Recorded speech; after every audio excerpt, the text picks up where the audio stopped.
Hello and welcome to my presentation where I'll be talking about my honors thesis, which is music generation with AI. So music generation with AI is not a super new idea. In 1792, there's this dice game where different combinations of dice rolls would result in different and seemingly random music.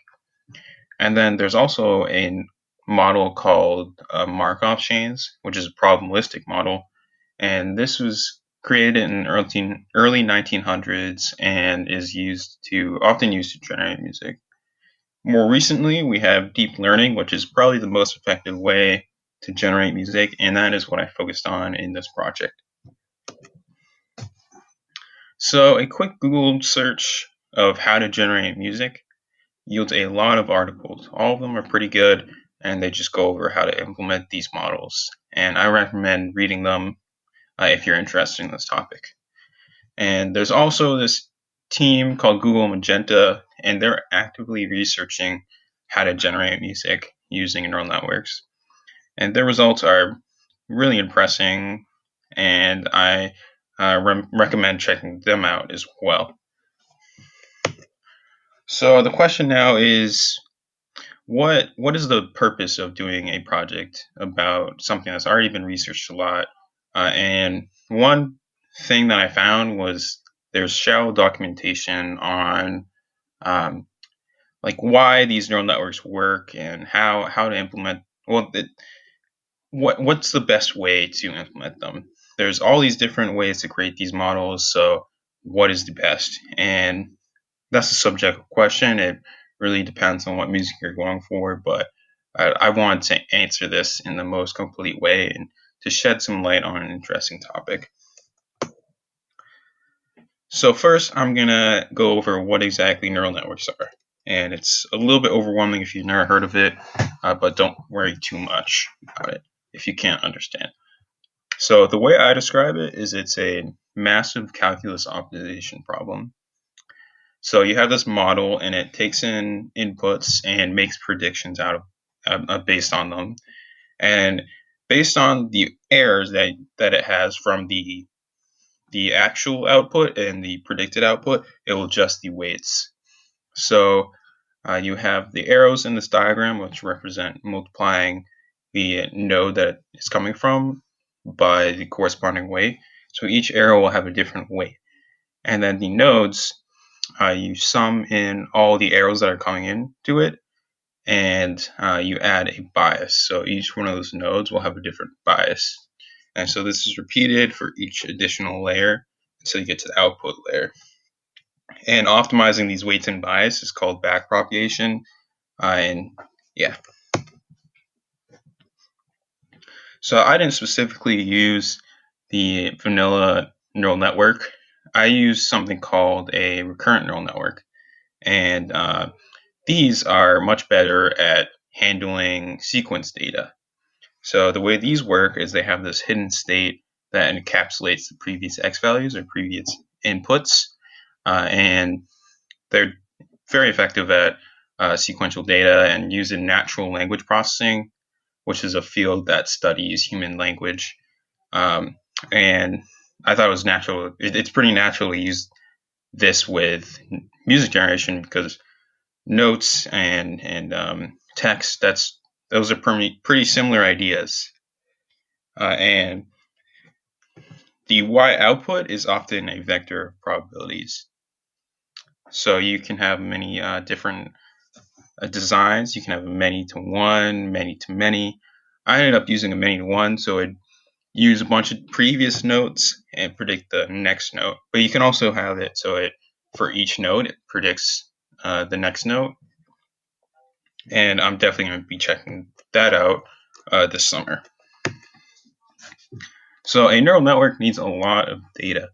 And I somehow managed to find a folder of 100,000 or something crazy like that of MIDIs online. And MIDIs are just musical. It's the computer language of music, pretty much. So I mainly use Bach for training because it's simple. It has a simpler structure than some other piano music. And encoding this data for the RNNs, or in my case, I use an LSTM, which is it builds upon the RNN. Uh, it's a really important part. But I use a bunch of different ways of encoding the data, and they all follow the similar procedure.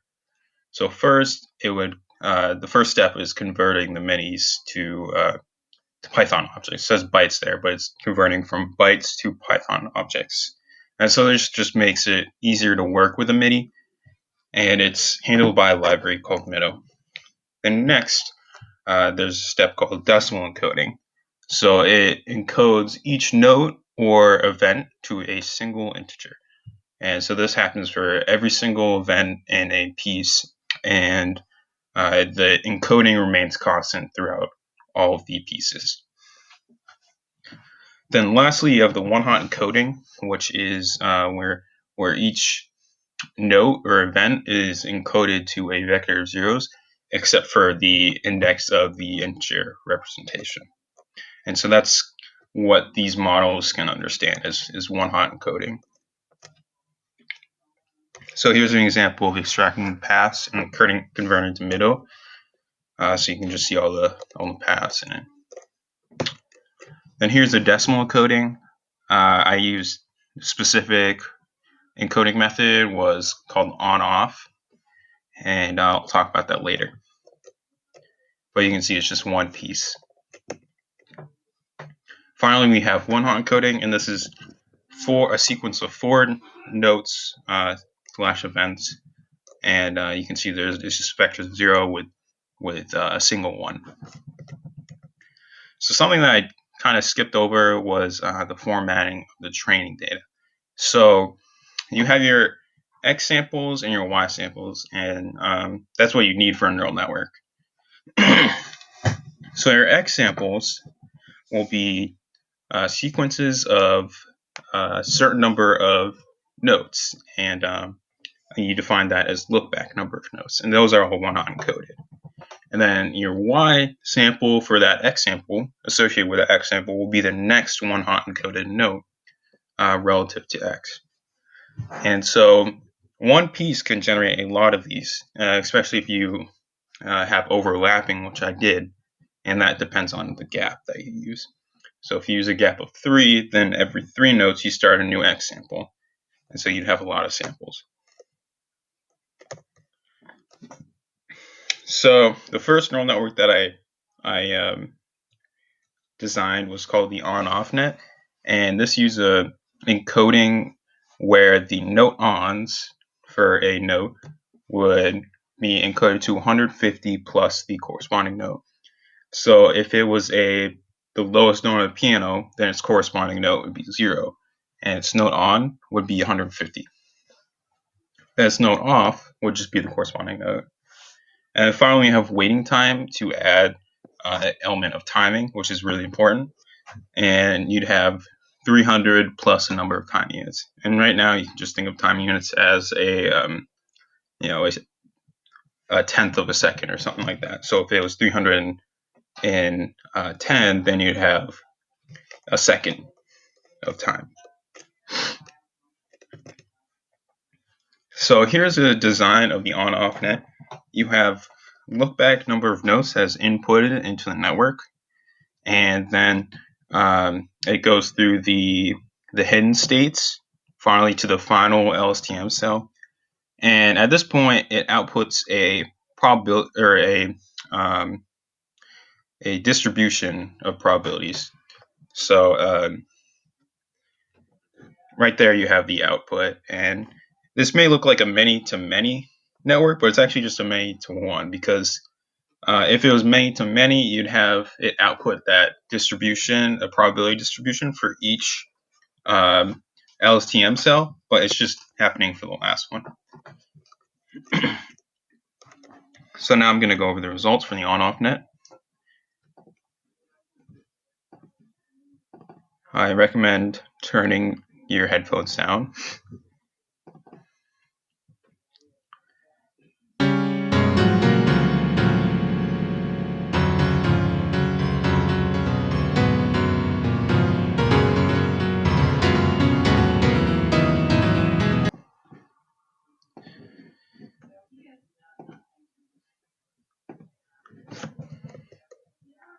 So it's really pretty garbage, and at this point I was wondering why. So the first reason I thought it was not performing well was because the X data was and Y data was high dimensional. There's about 150 different possibilities for the network to predict each step, and that's a lot. That's 150. It has to choose from 150 different events to choose from, and so that's pretty difficult. But more importantly, you have the note on, note off trend, which is it's a complex trend. The neural network has to remember once it turns on a note uh, in the future to turn off that note, which is why it gets that muddy sound, that really, really muddy sound. And there's also some other stuff that I'll be talking about later that may have impacted it a little bit, and that will come to play in the other neural networks as well. So next you have the on-only net encoding. So for this one, I calculate the length of each note, and then you have a list of, for one piece, you have the list of the events and then the list of the times. So this first note, you'd play that for 49 time units, and so on. And so this got rid of that note on, note off. And so from here, I created the multi-net design. Since there are two lists, I wanted to have it so it predicted a note and a time. So first you have the note time vector, which is a combination of the note one hot encoded and the time one hot encoded. They're just combined. Then and then there's look back number of those. Based on those, it branches off into a note LSTM and a time LSTM. And then from the note LSTM, there's a note prediction. Then based on that prediction and the time LSTM, it makes a time prediction. So here are the results for that.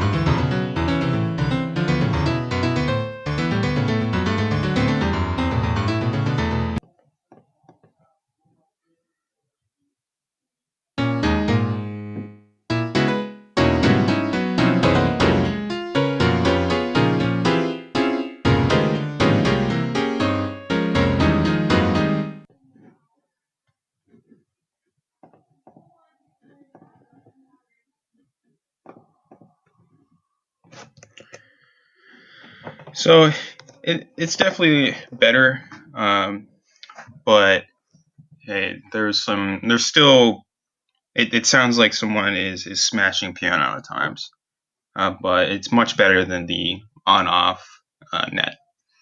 And so I was wondering from here, where could I improve it? And so something to note in the training data is you'll see duplicate notes. So like in one time unit. So this is a time unit, and then it presses these notes down, and 47, 47. So those are duplicated. And that comes from this parameter that I introduced into this network where you can define your note range, and notes that were below the note range would be brought up. And then same with the notes that are above the note range, they'd be brought down. And so that's probably where the duplicate notes were coming from. And neural networks do not do well with inconsistencies like this, so I thought that was affecting it. So for the multi-net 2, there's just a small tweak of the duplicate notes being removed. And also I added a parameter called sample from top n, or it's called sample top probs or something like that. And it would only sample from the top n probabilities. So here are the results for that.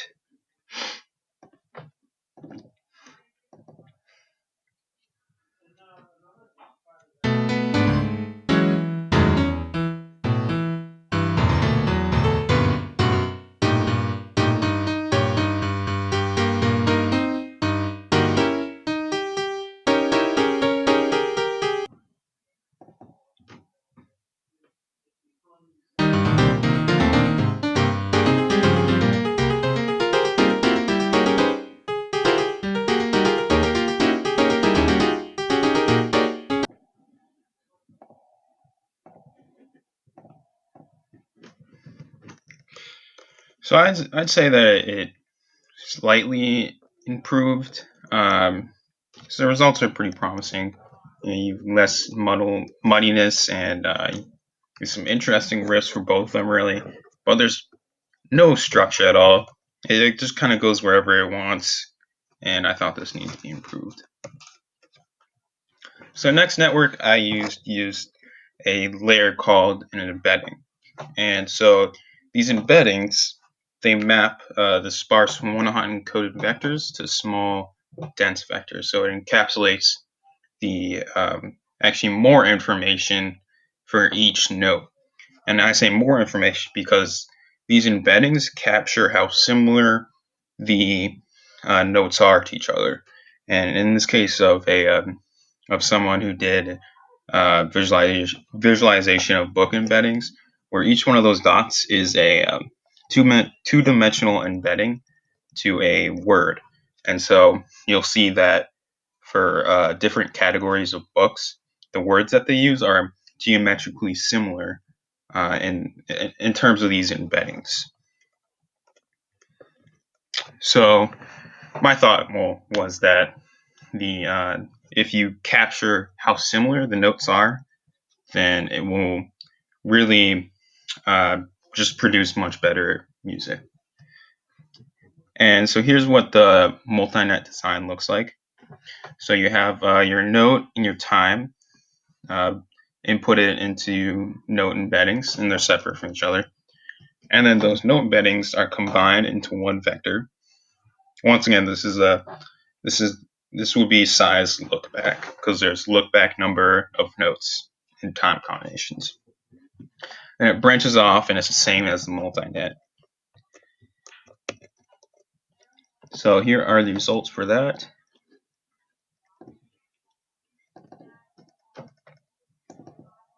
Wait, this is nope. Better multi-net.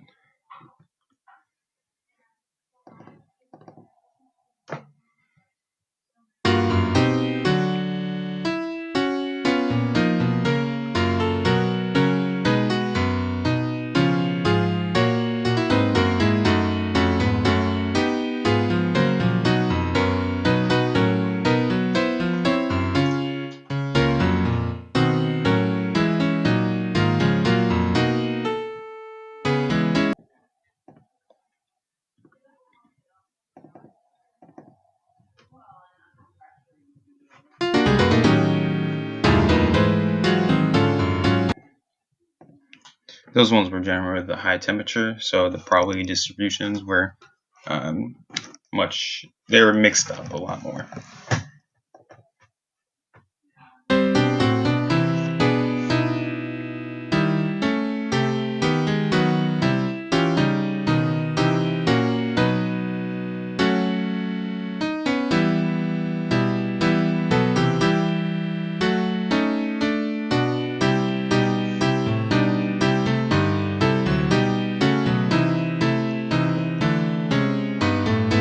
And this one was using the sample top probs parameter.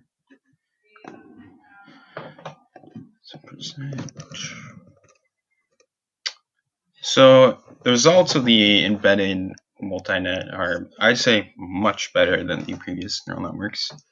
They most closely resemble the Bach corals that were used to train it, and they're much less chaotic. But of course, there's still not much structure. It kind of goes all over the place, but less than the multi-nets and on-off net. So I also made a small tweak to this network. The training data was exactly the same. So usually you'd have just the LSTM, the final LSTM cell outputting its output being used to predict the next note's probability.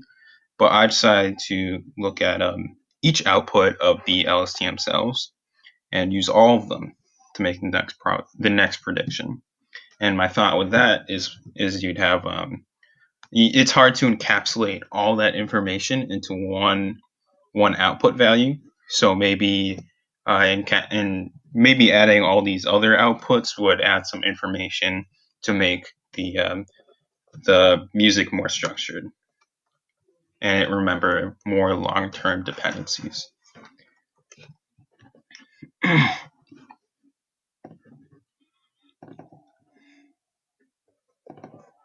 So here's a quick one.